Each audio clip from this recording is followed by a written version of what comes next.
We're going to take a quick look at the Tex Tools add-on. This is a free add-on. I'll put a link in the description, but it's pretty useful. First, let's get something going here that we can actually unwrap on a little bit, but um, it has a lot of similar features to the add-on I use.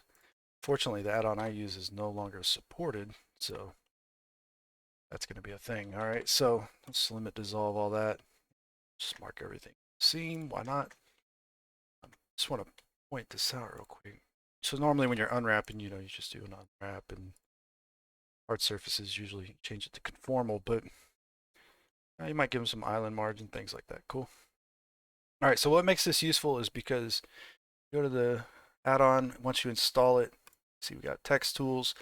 First up, easy to add a checker map. Just click, and there you go, you got a checker map. You click it again, it's going to change it. You click it again, it changes it to this one. Cool.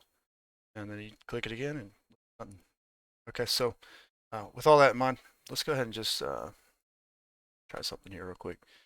I'm going to go to UV layout. Under UV layout, there's all kinds of stuff in here, but there's actually the ability to apply a texel density in here, right? So we could do 256 or like 512. We can apply those things. So we could change our texel densities on the fly. And now it is based off of the original texture resolution as well. So something to keep in mind there.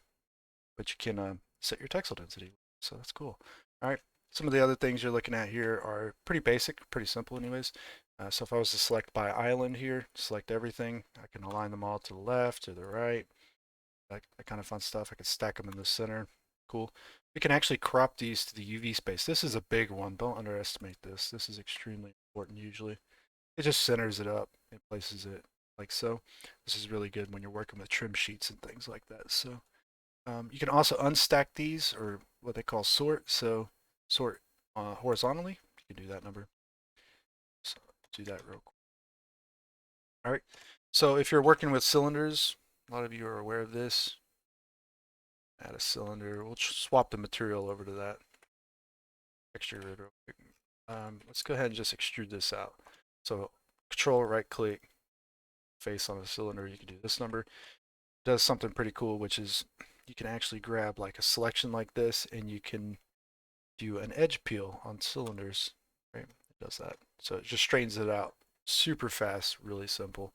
Um, on the flip side, it also places a seam. On the flip side of this, if you were to grab these, let's mark seams here real quick. Press A, U, unwrap. You might get something like this normally. As long as it's quads, you can actually come down here and click rectify. Just do that number as well, which works. All right. So you have the mirroring options as well, which is fun. This is where things I think get a little bit more interesting. If I was to duplicate this, and we got cube, tag this one as, you could use HP. I believe high works just as well. There's a couple different tags it allows, but following the substance style here, we're going to do a high and a low. Hide the low real quick. We're going to take the high. We're just going to bevel this. Bevel it up. Something like that. Shade it smooth. Okay. This low one here, just going to shade it auto smooth. That's it for now. You can actually bake the high to the low. This add-on has baking in it, believe it or not. And you can choose different parameters that you want to bake. So if you want to bake a tangent normal or a tangent bevel, you can do that. It's all kinds of cool little things in here you can utilize to do some dust maps, or it's like AO curvature mixed together, I think, or something like that. But all kinds of fun stuff, right? So let's just do tangent normal, and we're not even going to change the settings here, but we're just going to make sure that we have high and then low selected, and click bake. Now this should work. We'll see what happens here. It might be a little bit messy at first. Oh, we have everything stacked on top of itself. Let's go to the low real quick. Let's unwrap that. Bump the spacing out a bit. Okay, and so we'll try that one more time. And it should come up with yellow still. And that's because the ray distance needs to be bumped up a little bit. Okay, and now you can see that kind of clears that up real quick. And we can't see what's going on. Let's hide the high, and we can actually take the low here, just preview texture. And when we do that, you'll notice it doesn't work. unfortunately. I don't know why, but it does create a material for it.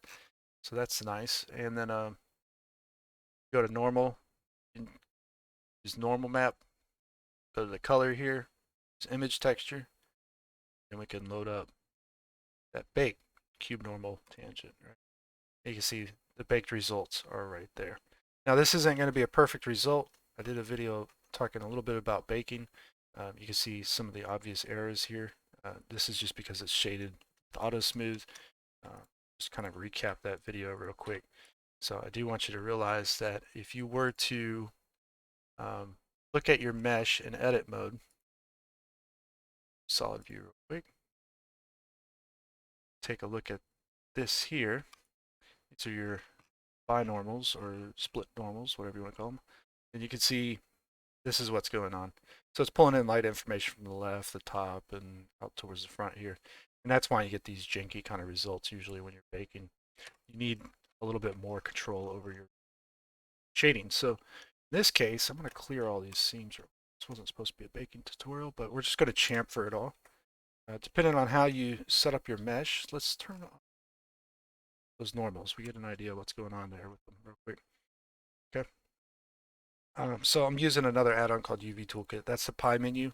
That add-on, you can actually get it for free. Just so you know, there's a free version of it.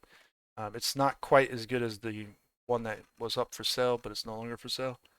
But you can still use the pie menu, which is nice. So if you want to check that out, you can.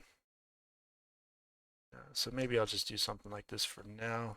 Nothing too crazy. We're just trying to get through this, but maybe like here, here, back around.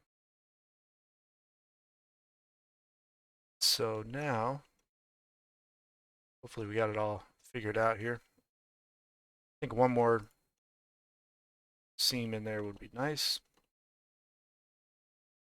Right? And this mesh, if we add a weighted normal modifier to it, and we're just going to leave it like this. We're not going to use sharps or nothing like that.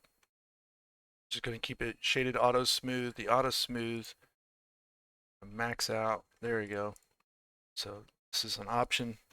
And if we unwrap this real quick, you can see it's not perhaps the best map right now.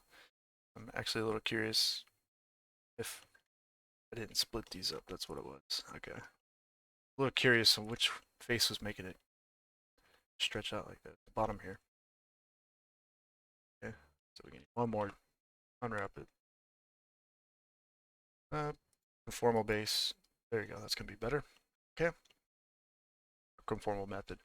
And so now you should be able to rebake this using the Tex tools.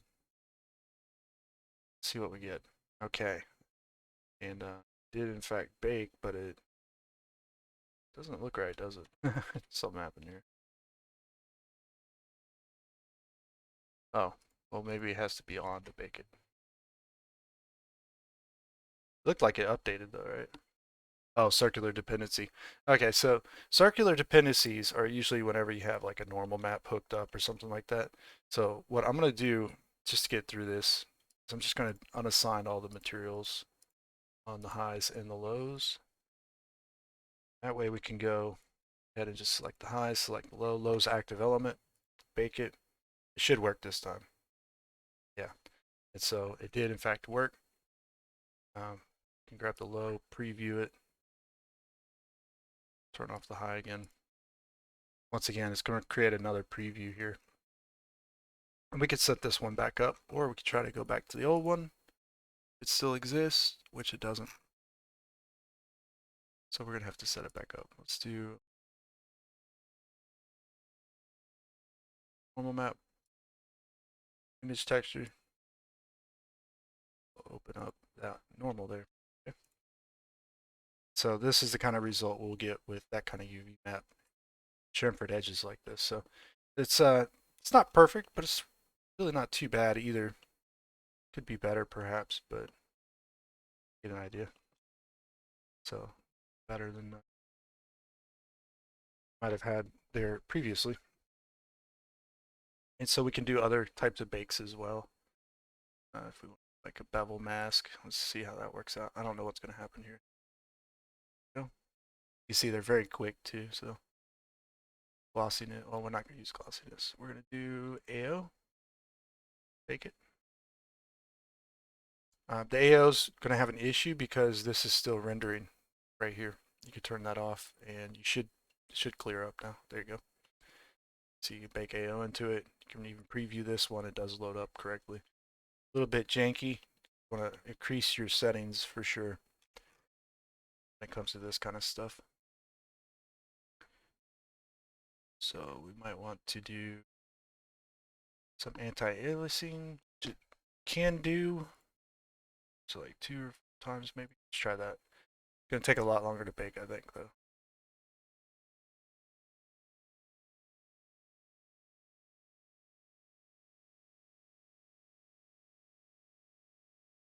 Is it still doing it? Yeah, it's still doing it. All right, so when it's done here, we'll see the results, and you can see that's much nicer now this time.